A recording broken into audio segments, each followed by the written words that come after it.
Hi guys, 78 owners, Troopiepete here. Transfer case, front output shaft. That's where the universal goes onto.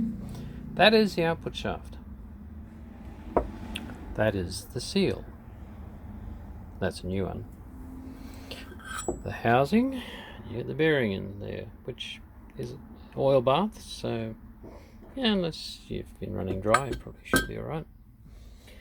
This gear goes onto that spline, and that clip holds it in place. And that's actually what holds that whole shaft in place. So you want to make sure it's on properly. To remove this housing, you have bolts around the outside here. You've got to undo, and you must remove the sender for showing you that you're engaged. And this little thing here is a torque bit screw that has a spring and a ball bearing behind it that holds the whole selector shaft in place. If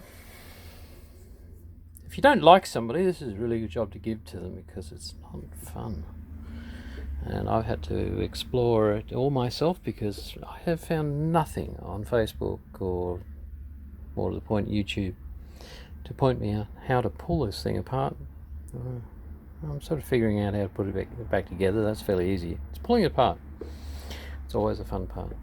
I've had to use a big puller I've got to actually get this shaft out of, this shaft here out of there, because that was actually really tight.